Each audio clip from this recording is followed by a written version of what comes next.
So Elon Musk and Donald Trump are having a feud, and they're playing out in public. Elon on X, Trump on Truth Social.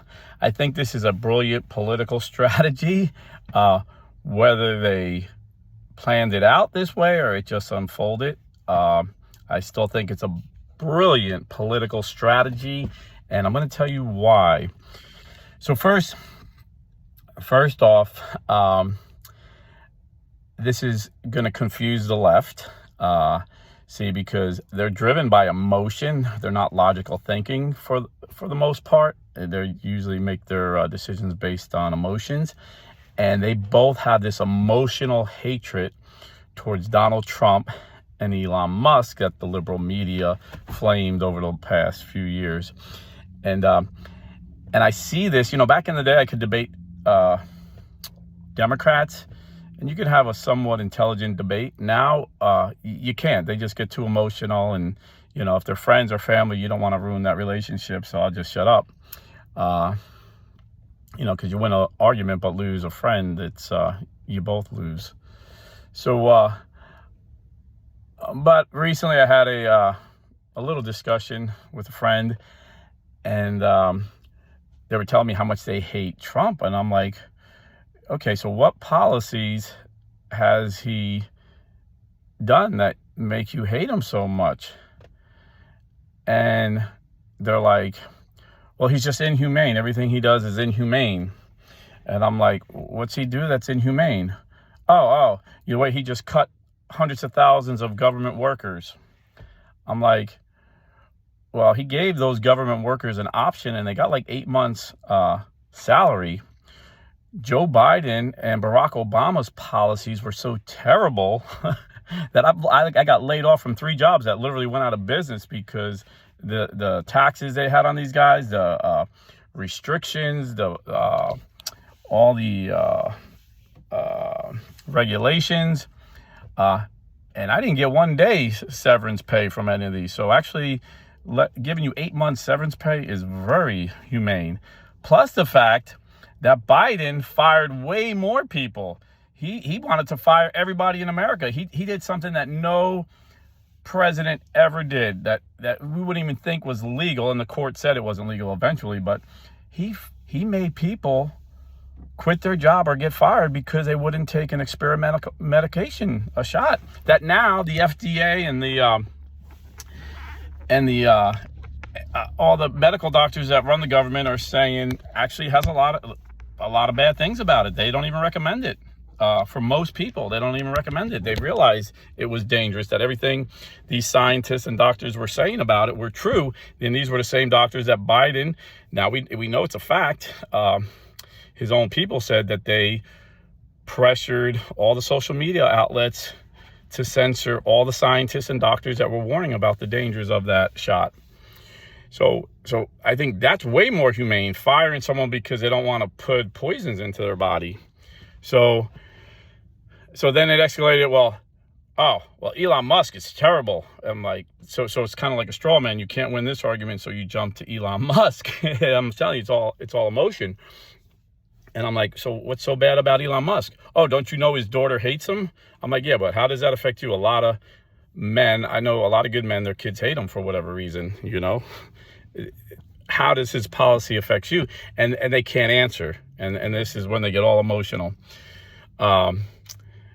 So I tried to explain to them the best I could in their emotional state that all Elon Musk did was come in as an outside auditor, because every common sense American knows politicians can't audit themselves. It was like asking the foxes to guard the chicken coop.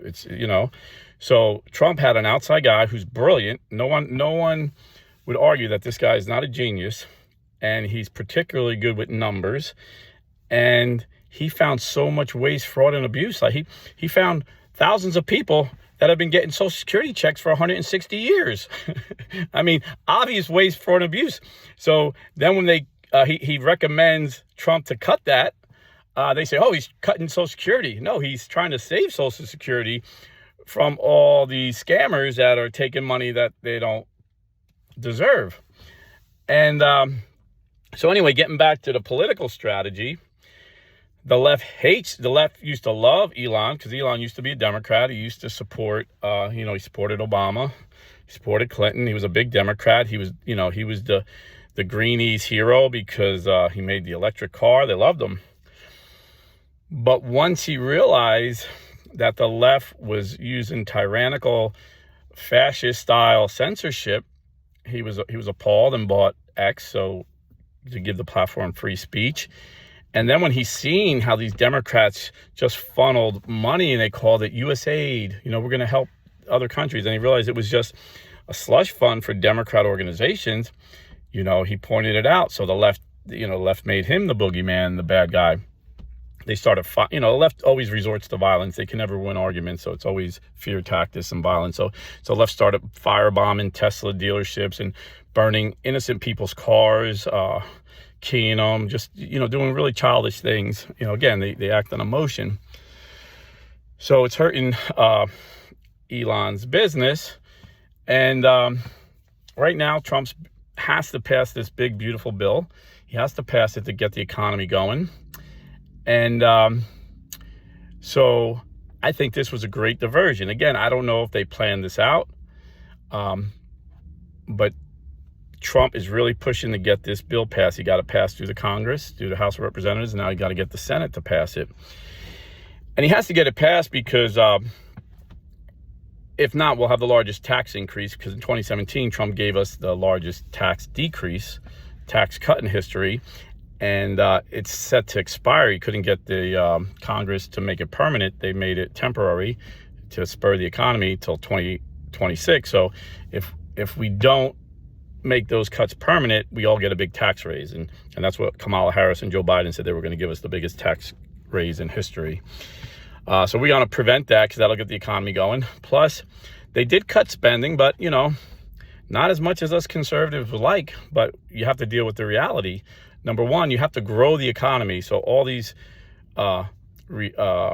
regulations he cut, all these subsidies he cut are going to help. Plus the tax cuts, they're going to help grow the economy. And if the economy grows more, we can get more revenue to pay down this debt a little bit. And then we could deal, once the economy's doing good and everybody's prospering again, like they did under the first Trump administration, then you can deal with the budget cutting. We need to cut the budget. The deficit's out of control.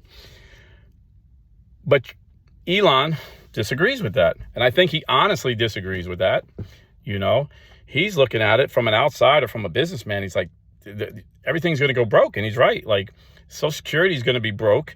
Medicaid, Medicare, it's all going to go broke if we keep spending as much as we're spending. The country's debt is just going to be unsustainable. No one's going to loan us money anymore. No one's going to buy our debt.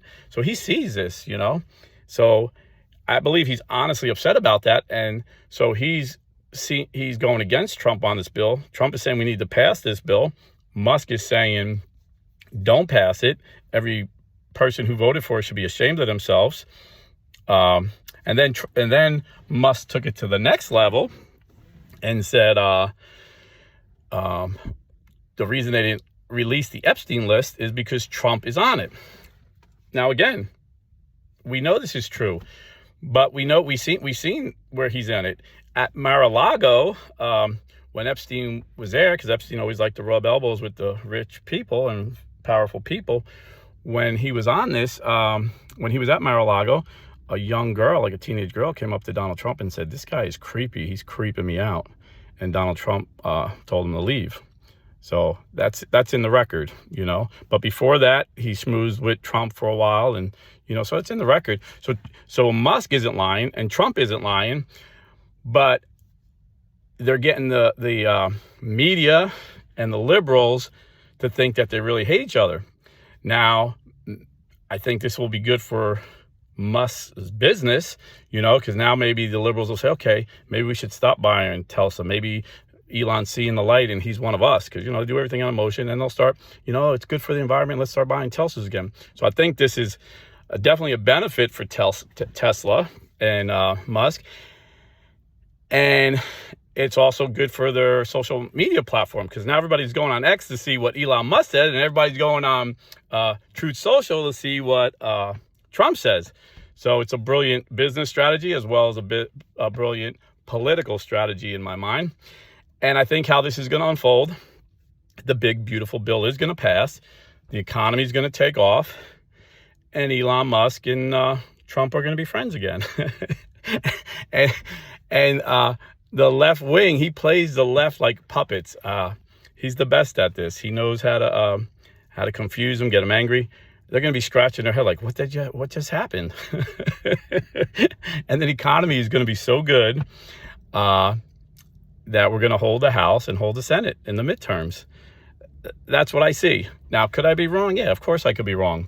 You know, I heard someone on social media, I forget who it was, say they grew up on a farm, and you put two bulls in a pen. One of the bulls is going to kill the other. And so that could be that could very well be it. These guys are titans. These guys are both powerful men that know how to run business, and they like being in control. And if they disagree, it's going to be a tough fight. But I think they're both mature enough, if this is real, that they'll get through this and they'll make up. I mean, no one thought Marco Rubio and Donald Trump would have made up after the primary. They seemed like they hated each other. And now Trump praises him as the best Secretary of State in the history of our country, which I think he is. And Marco Rubio praises Trump as the best president in the history of our country. And I think he might be.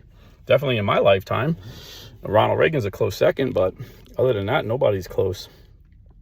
So anyway, I know a lot of you guys come here for religious content, and every once in a while I throw in my politics, and some people don't like it and some people do like it. But I think it's important to stay engaged with the culture and know what's going on, because like I said, Trump may not be the best Christian, but he's the best protector of Christians in my lifetime, the best protector of religious liberties, and we need to support him.